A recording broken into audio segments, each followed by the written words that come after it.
In the past week, the United States has seen an extraordinary and high-profile amount of targeted violence. Last week, it was the bombs sent to the homes of former U.S. presidents and prominent Democrats and a member of the media, CNN.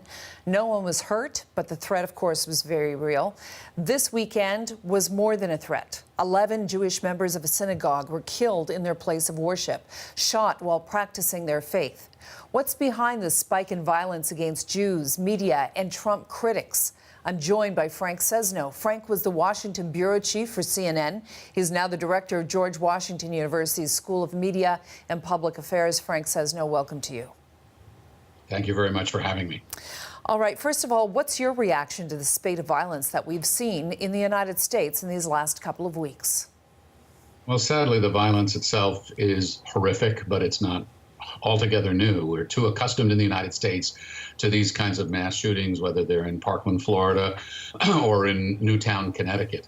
What's different, though, this time is that the President of the United States is Donald Trump and not Barack Obama or George W. Bush.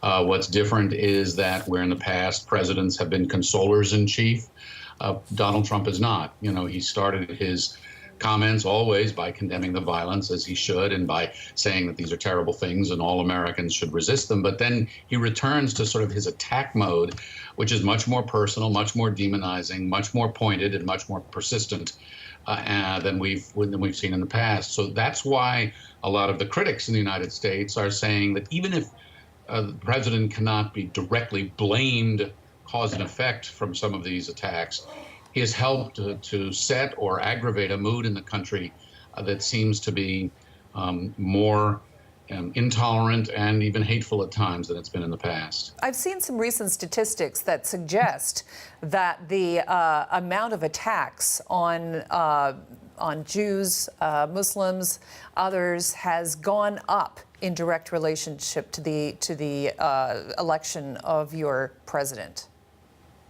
Yes.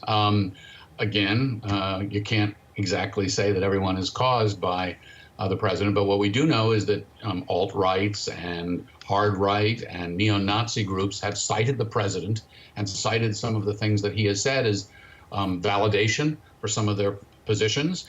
And of course, we know that the man allegedly who sent these pipe bombs to former members of to former presidents and members of Congress and John Brennan, the former CIA head, and CNN, my alma mater in the news business, had a truck plastered with Trump banners. So, look, we've not, you know, I was a White House correspondent, and I've interviewed several presidents. I've been watching this very closely for a very long time. We have never heard a president with this kind of language and with this kind of constant attack. And it does take a toll, and it does set a mood, and it very well may encourage people at the fringes, and that's frightening. He has called the media, and although Sarah Sanders wouldn't say it out loud today, she avoided the question from your correspondent at the White House, but he has implied it in the past that CNN and media like it are enemies of the people. What do you make of that? Oh, it's horrible, and it's wrong. I mean, enemies of the people, we know who the enemies of the people are. They are people who go out and do the kinds of things that we've seen, or who attack the country. Look, there is plenty to criticize at CNN and everywhere else in the media for unfair coverage, disproportionate coverage, sometimes sensational coverage, and on it goes. But there's a big difference between that and saying that you're an enemy of the people. Look, today, Sarah Huckabee Sanders in her briefing started by, she condemned this, and I'm reading some of her words: the atrocity, a chilling act of mass murder, she said, an act of hatred. We all have a duty to confront it. But then she went and she lashed out at the news media sitting in front of her as she was briefing. And she said, the very first thing that the president did was condemn these heinous acts. The very first thing the media did was blame the president. That is simply not true. The very first thing that the media did was to report the story. The very first thing the media did was to do what they're supposed to do. Now, if others are saying the president contributed to this tone, that's up to them for them to say, and there are plenty of commentators who do that. But that's different than blaming the president. It's not all the media when she says the media did this, and it's certainly not the very first thing. And this is the sort of thing that so undermines the credibility of the White House, but also so hurts and so aggravates these divisions in the United States, this constant attack mode that is built on hyperbole and broadside rather than fact and specific. Let's talk about what's dangerous about that. If left unchecked, what happens? What's the impact? Well, the first thing that happens is people become ever more divided. And the president is right, by the way, that the media do contribute to this. I mean, we now have an environment in this country on left and right in media, on talk radio and on cable news in particular, but also on across the internet and certainly in social media, where this constant demonizing of calling out the other, whether they are immigrants storming the borders, if that's what in fact they're doing, or the media doing their jobs or being hypercritical or whatever else it is. And so that further exacerbates the divisions in this country. And so the media are that's one lying. thing. The media are lying, and the migrants are invading. Well, that's first of all, those are there the isn't an words. invasion yet. Well, I know they're still quite a ways away. You know, there are refugee flows. Europe saw it, Canada's seen it, we've seen it, whether it's across a border by foot or people flying in or coming in some other way. You can talk about it in a lot of different ways.